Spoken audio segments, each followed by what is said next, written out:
So I grew up in the 90s, and every Saturday for a good long while, I was locked in for one show in particular. You all know where I'm going. It's time to get into X-Men 97. Give him the forecast. Omega level threat detected.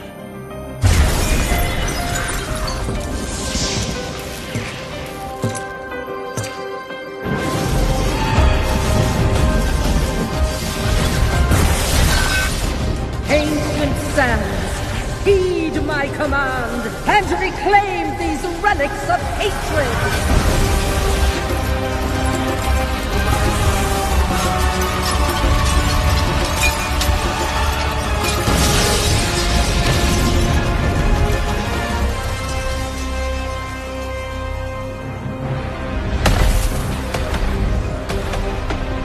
So it's finally here. X-Men 97 has decided to grace us with its presence, and it's pretty damn good. I've thoroughly enjoyed my time back in this universe, and it feels like it never left.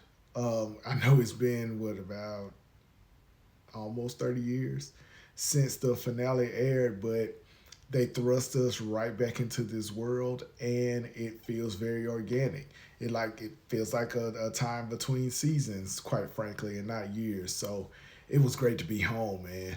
It really was. The biggest beneficiary I've seen so far is Cyclops. Cyclops is no longer this whipped Boy Scout kind of schoolboyish bitch. He's actually this badass dude now, and they introduced some creative new ways that he's using his powers in combat, and he's really kind of cool this time. Like, he does have that that Boy Scout type of demeanor at times, but for the most part, it's just him really taking charge. And the interesting thing about his story is we're finding out that he's struggling with who he is without Professor Xavier.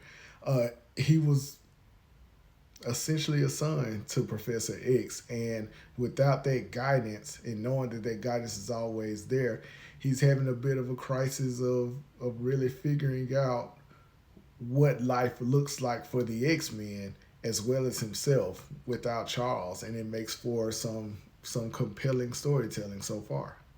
The next big beneficiary is, of course, Storm.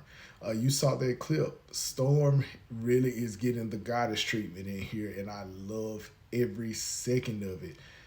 She's an Omega level mutant, and they're treating her as such. Now, that's not to say that the older cartoon didn't do it, but they make sure to make it a point to let you know this woman is a deity amongst her peers. And it makes sense because her powers are the only ones that are based in nature, and that alone has a godlike complex that is installed within the story.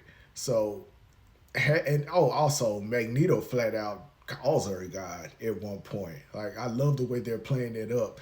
Now, I know a lot of people don't agree with where her story is going so far, but especially after the third episode, I'm locked in and invested to see where we're going. I have an idea of where we're going, but I want to really give it a chance to play out before I give it a final judgment. By the way, this is a reaction video, not really a review. The review is going to come later.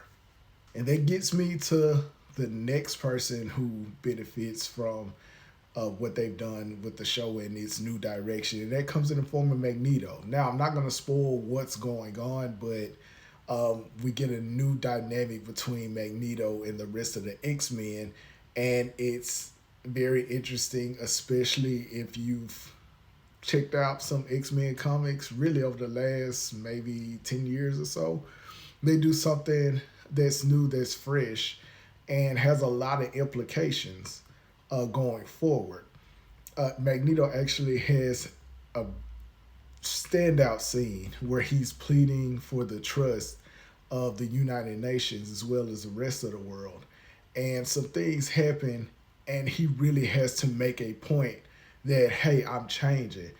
And what he does in this moment is He pleads for trust, but he also delivers a threat. And he does it in such a Magneto way. It's fantastic. He's also the subject of some drama, and that drama proves that this isn't quite the same X-Men that we grew up with. Like, yes, in nature it is, but the storytelling has grown up along with us, and I appreciate that aspect of it. And some of the themes are not really kid themes. Like, this is a show made for the fans, and it's beautiful in that regard. Piggybacking off not really being for kids, episode 3 has strong horror elements. This really submits that this is no longer a children's television program.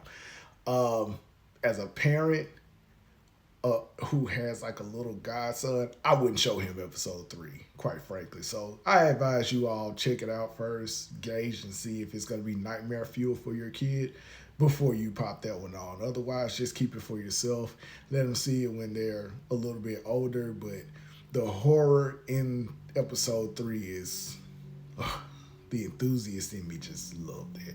So, have you had a chance to check out X-Men 97? Let me know in the comments. Continue to like, continue to share. I'm Jarius, Unapologetic Geek. When this show wraps up, I'll be back to do a full review of it. And until that time, or until my next video, I'm out.